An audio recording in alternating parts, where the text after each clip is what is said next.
السلام علیک ایتها الفاضلة الزکیه، سلام علیک یا فاطمه الزهرا، سلام الله علیها. خیلی ممنونم که تماشا میکنید برنامه خودتون یاد خدا رو در ایام فاطمیه. ما در این نوبت هم مثل هفته‌های گذشته محضر حجت الاسلام المسلمین آقای تراشیون عزیز هستیم که اگر اجازه بدید خدمتشون سلام و عرض تسلیت داشته باشم. آقا سلام عرض کردم، خیلی خوش آمدین، تسلیت و قبول باشه از دارید. سلام علیکم و رحمت الله. بسم الله الرحمن الرحیم و الحمد لله رب العالمین. درود میفرستم بر پیامبر خوبی ها، نبی مکرم اسلام و اهل بیت آن پیامبر بزرگوار. عرض تسلیت و تعزیت ما هم به خاطر این ایامی که درش قرار داریم، ایام شهادت حضرت زهرای مرضیه سلام الله علیها، به محضر ولی نعمتمان حضرت ولی عصر روحی و ارواح العالمین لمقدم الفدا. تسلیت هم عرض میکنم محضر بینندگان خوب برنامه، خدمت حضرت عالی، سایر همکارانتون. امیدوارم انشالله عزاداری ها در این ایام قبول درگاه الهی قرار گرفته باشه. الهی آمین انشالله، به برکت دعای خیرتون. خب همین که فرمودین، ما همه این عزاداری ها و عرض ادب ها و عرض توسل ها به محضرشون خیلی دلمون میخواد اینا همه مقدماتی باشه برای اینکه ما توی زندگیمون نزدیک بشیم به روش زندگی حضرت زهرا سلام الله علیها، یه ذره طعم و رنگ زندگی فاطمی بگیره زندگیامون. من یادم افتاد حتی حضرت حجت فرمودن که دختر نبی خدا برای من الگویی و اسوه‌ای هستش، اسوه هستش. به طریق اولا برای ما دیگه، برای همه زنان و مردان فرق نمیکنه، به نظر من شان الگو هستن. اگه صلاح بدونید، چون مباحث ما تربیتی بوده در محضر شما، الان به مناسبت ایام فاطمی هنوز خیلی نگذشته از شهادت حضرت صدیقه طاهره، از این منظر بپردازیم به موضوع تربیت.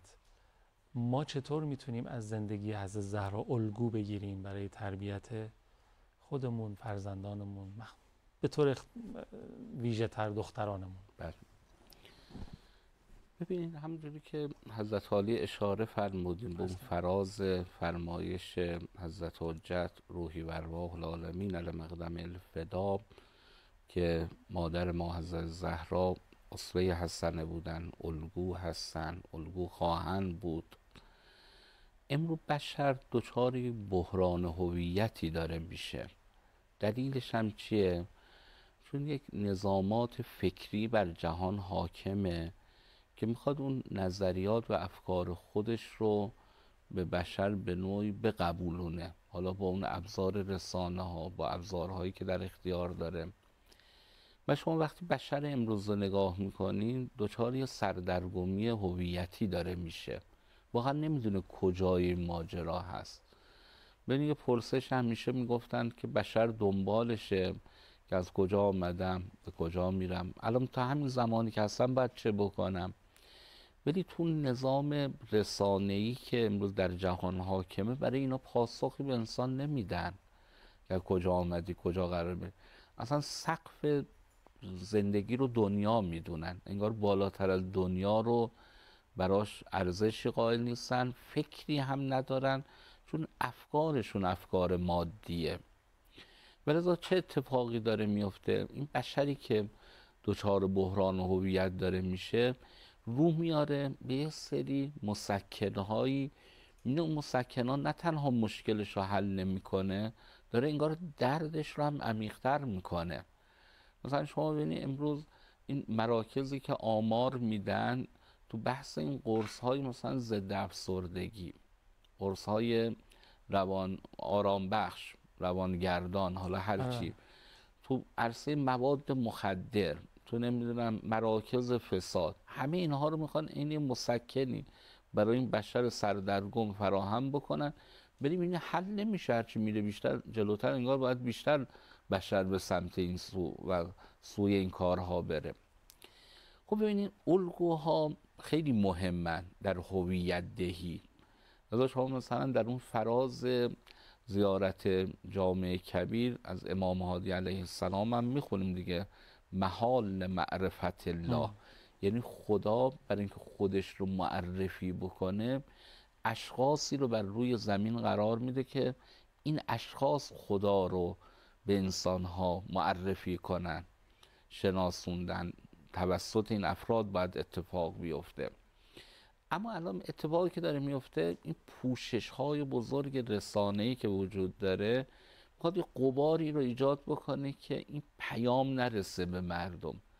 بنده اینو اعتقاد دارم، یعنی واقعا از عمق وجودم، ما امروز اگر الگویی مثل حضرت صدیقه طاهره زهرای مرضیه رو به جهان معرفی بکنیم، بتونیم معرفی بکنیم، به نوعی صدامون رو بتونیم برسونیم به همه مردمان جهان، قطعا پرطرفدارترین الگوهای انسانی خواهد بود.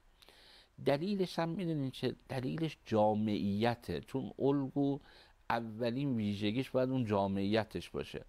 امروز الگوهایی که بشر داره معرفی میکنه جامعیت نداره. مثلا یه فوتبالیست خوبه ولی معلوم نیست برای خانواده‌اش خوب باشه، معلوم نیست اصلا خدمت شما رعایت مسائل اخلاقی رو بکنه. فلانی مثلا هنرپیشه است، آیا میتونه الگوی خوبی باشه؟ فلانی مثلا یه سیاستمداره، فلانی نمیدونم یه اقتصاددانه، فلانی کارخونه داره. اینا واقعا نمیتونن اون جامعیت رو برای انسان شکل بدن. ولی حضرت زهرا سلام الله علیها یک جامعیتی دارن. یعنی وقتی این وجود مبارک رو نگاه میکنید میبینید که توی دو ساختار عمده میتونن به نسل ما کمک کنن. یه چیزی بگم، به اون سلبریتی، چهره، هنرمنده، ورزشکاره چرا میشه الگوی نوجوان و جوان و اینها؟ چون که محبوب میشه، چون که دیده میشه، چون همه میشناسنش، چهره میشه، اسمش رو خودشه دیگه، شناسونده میشه به همه و همه به اشتباه چون اون جذاب میشه، چون معروفه، مشهوره، فکر میکنم تو همه امور میتونه اون الگو بشه. من فکر میکنم از این روش باید استفاده کرد. حضرت زهرا رو به تعبیر شما اگه درست شناسونده بشه، معروف بشه، مشهور بشه، خانه‌ها همه میرن سراغ ولی میدونی موانعی وجود داره. مانعش اون نظام سرمایه‌داری و مادی دنیا. اونا نمیذارن. چرا نمیذارن؟ چون اصلا در تعارض با منافع اونهاست. اونا باید انسانها رو بر اساس الگوها، شما مثلا ببینید یه موقعی میگفتن که در میان جامعه زنان سیگار کشیدن خیلی کم بوده. چجوری اردن ترویج کردن؟ بابا نیمی از جمعیت دنیا زنان هستن. اینا میتونن چه سرمایه رو برای کمپانی‌های مثلا توتون و تنباکو و سیگار ایجاد کنن. شما وقتی میریم مطالعه میکنیم میبینیم از طریق فیلم‌های هالیوودی این رو شروع کردن. یعنی چهره‌های محبوب رو اردن یا سیگار دستشون دادن. زنها گرایش پیدا کردن، دخترها گرایش پیدا کردن. یعنی اون نظام بالاخره سلطه، نظام اقتصادی، نظام مادی نمیخواد بگذاره.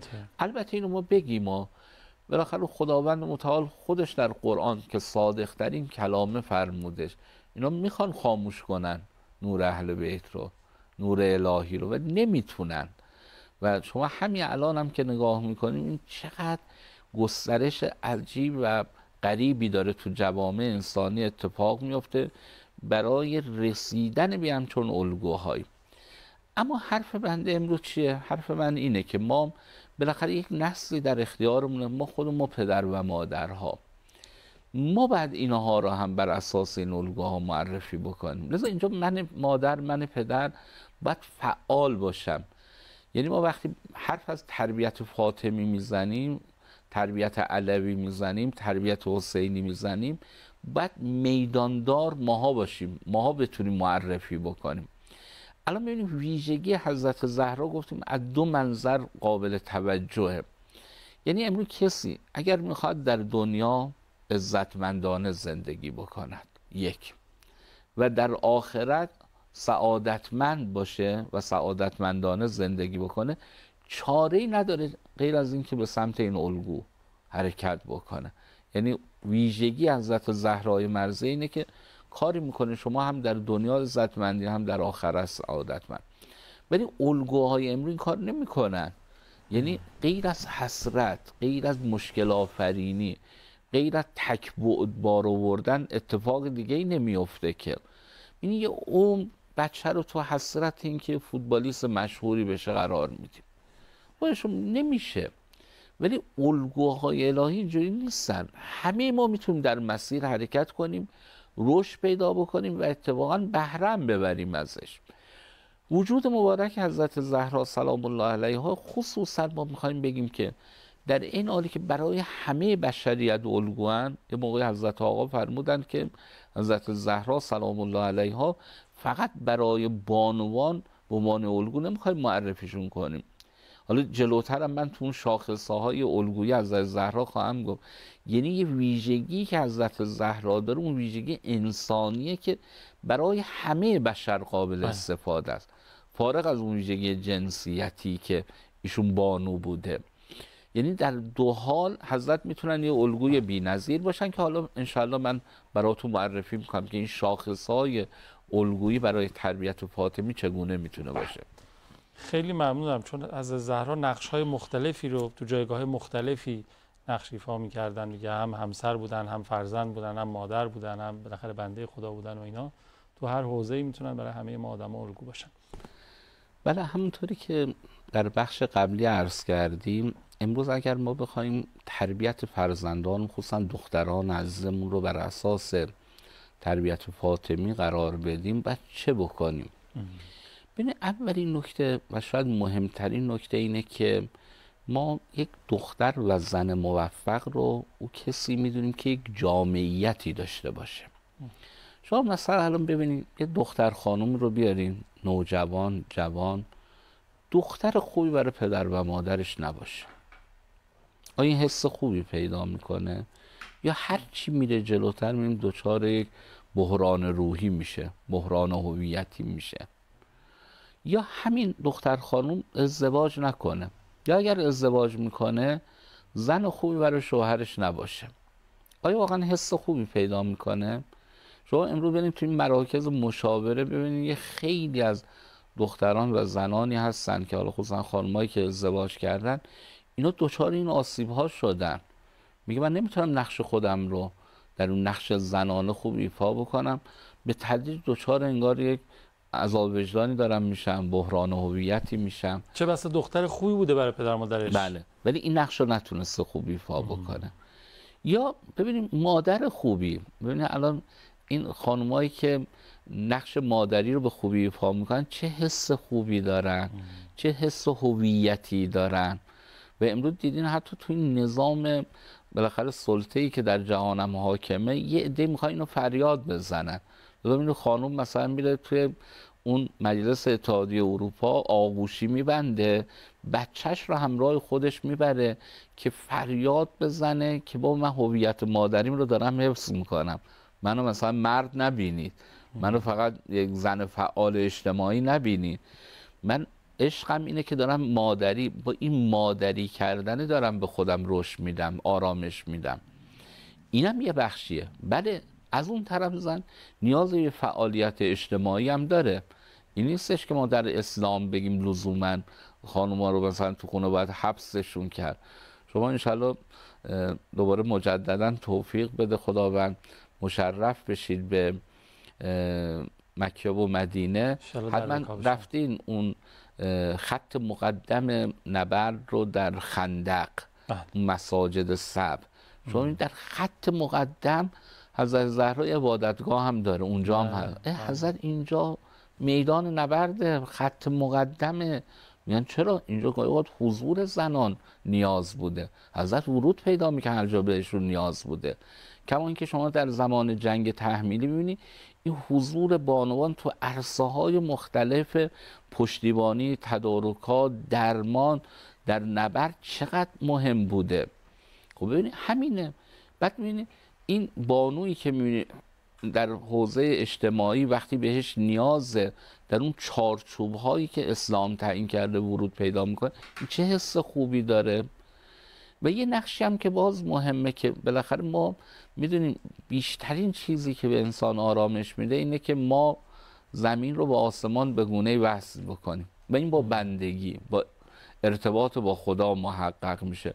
و شما میبینید حضرت زهرا اینجا نقش بسیار پررنگی داشتن. شما خب تو برخی نقل ها هستش حضرت زهرا مثلا سنشون 20 اندی سال بوده به شهادت رسیدن. شما بعد در برخی نقل ها میبینید حضرت عبادت میکردن، اینقدر این عبادت ها مستمر بود زانوانشون ورم میکرد تو عبادت.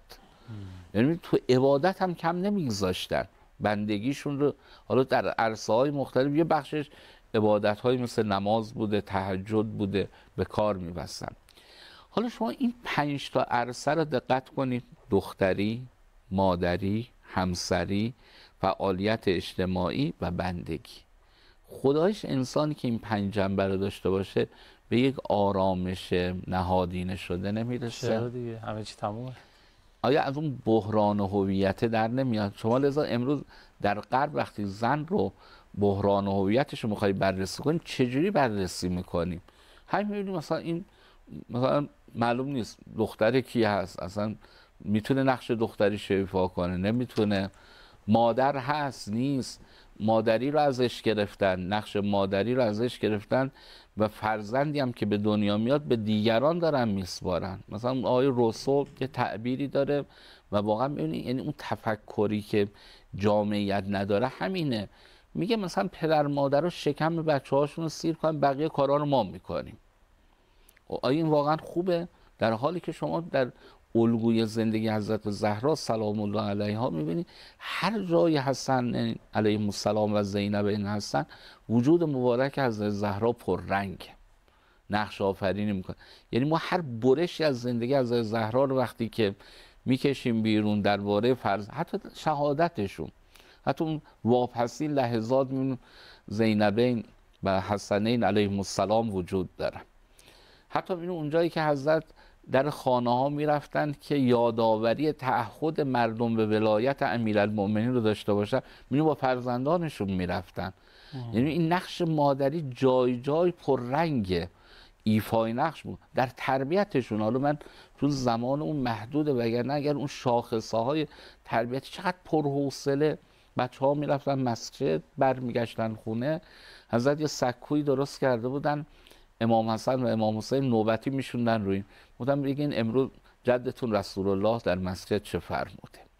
حتی این موقعی به گوش پیامبر رسید که حضرت خیلی خوشحال شدن، گفتن یه موقعی من رو هم خبر کن که بیام ببینم نوام چطور حرفای من رو بازگو میکنن، ولی داخل نمیشم، بچه ها متوجه نشن من اومدم، من اون پشت پرده میشینم. نوبت امام حسین علیه السلام بود، حضرت یکی رو فرستادن پیامبر رو خبر کردن، پیامبر آمدن پشت پرده، حضرت رو کردن به حسین علیه السلام، گفتن که پسرم بگو امروز جدد رسول الله چی گفت در مسجد. دن حسین سکوت کرد. همیشه شروع میکرد، این بار دیدن نگفت چیز. بار دوم حضرت فرمودن نمیخوای بگی جدد رسول الله امروز چه فرمودن؟ میگن این بار حسین علیه السلام لم به سخن گشود و فرمود مادر جان امروز حضور یک شخص با عظمتی رو اینجا درک میکنم و در محضر او سخن گفتن دشوار است. که میگن پیامبر از پشت پرده آمدن، لبهای حسینش رو بوسه باران کردن. یعنی پای تربیت بچه هاشون مامان یک مادر میمونن. اون ظرافت ها، شما یه اصلی رو در تربیت داریم میگیم بچه ها تا حرف های خوب نزنن خوب نمیشن. هرچند ما معتقدیم امام حسن و امام حسین تربیت یافتگان الهی هم، ولی مدل زمینی داشتن. یعنی باید به این هم توجه بکنیم، در یک خانواده بودن، پدر مادر اینا مراقبت میکردن، توجه میکردن، به اونا رشد میدادن. یعنی ببینید شیوه مادری، همسری، ببینید امروز تو این بحران هویت ناآرامی که ما میبینیم، امیرالمومنین فرمود هر وقت من وارد خانه میشدم زهرای مرضیه رو که میدیدم همه آرامش به من برمیگشت، همه سختی رو فراموش میکردم، همین که فقط زهرای مرضیه رو نگاه میکردم. ببینید این اوج توانمندی یک بانوست که بتونه این گونه به همسرش آرامش بده که همسرش فقط با دیدن او آرامش بگیره. و ما این الگوها رو امروز خلأ داریم. بعد مثلا تو مشاوره میبینیم آقا میگه من وارد آسانسور میشم، کلید آسانسور رو میزنم، میگم خدا میشه آسانسور اصلا کابینش کنده بشه بیفتم بمیرم پامو تو خونه نذارم دوباره برم زن رو ببینم. و این آیا بحران هویت نیست، مشکلی نیست که به این مرحله می آیا نیاز به الگو نداریم، الگوی جامع؟ لذا ببینیم ما پس توی این زمانه وانفسایی که میبینیم که بحران هویتی وجود داره، باید حتما الگوهای فاخر و جامع رو معرفی بکنیم و شکی هم نکنید، یعنی بیراه نریم، یعنی به خودمون زحمت ندیم. هر الگویی رو معرفی بکنی یه نقصی داره، یه جاش لنگ میزنه. الگوی جامع فقط اهل بیت علیهم السلام و برای بانوان خاص وجود مبارک و نازنین حضرت زهرای مرضیه سلام الله علیها. لذا هر چی بتوانن مأنوس‌تر بشن با این بانوی بزرگوار، خب میتونن الگو برای خودشون و برای فرزندانشون. من میشه میگم ما دخترانمون رو وقتی که متولد میشن بعد اصلا به این نیت تربیتشون رو شروع بکنیم که ما میخواهیم بر اساس الگوی حضرت زهرا سلام الله علیها این فرزندمون رو رشد بدیم، ویژگی های اون فرزندمون رو منطبق بر ویژگی های حضرت زهرا سلام الله علیها بکنیم.